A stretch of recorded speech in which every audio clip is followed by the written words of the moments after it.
Hello guys, welcome to my channel. In this session, I'm going to show you how to work with a break activity in UiPath Studio. Break activity is helpful when we want to break the certain activities and continue some other activity. We need to use this break statement.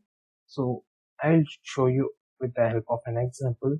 So here I'm taking a string array which displays the string set of values. So I will just run this to show you what it is displaying. So here it is displaying the set of values like 12, 13, 14, 15. And if you see the input of the string array, so it has values like this.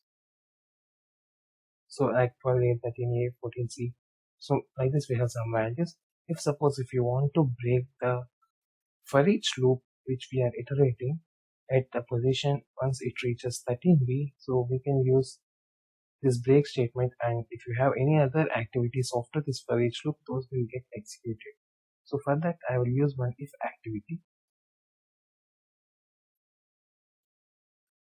So I'm keeping inside this.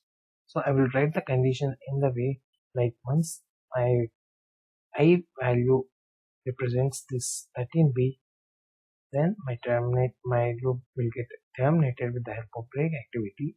And so I write like this. So I dot equals of value 13B.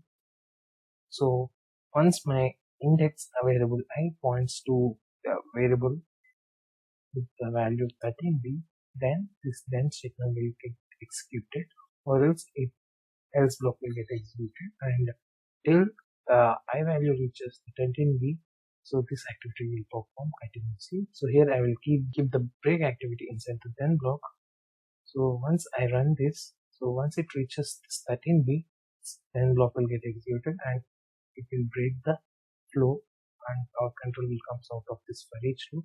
So for demonstrating purpose, I am keeping one message box outside of this for each loop. So to say once this 13B is satisfied, so this will get paired, and the next activity, which is message box, will display the message whatever we are giving here.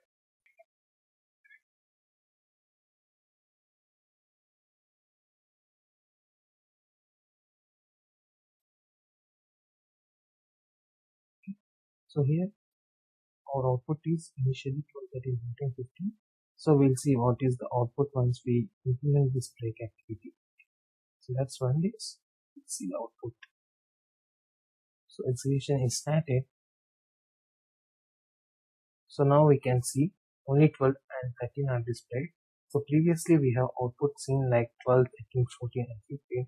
So all four elements got executed and displayed the numerics in the output panel. So now once my I index reaches this 13B value, this break got executed as this condition is satisfied true. So then this then block is which contains the break and perform the break activity, and it came out of the file loop and it is displaying the message box activity value. So this is one of the example of the break. So in the coming sessions we will see some more examples in UiPath Studio. Hope you like this video. Please do subscribe and like this video. Thank you.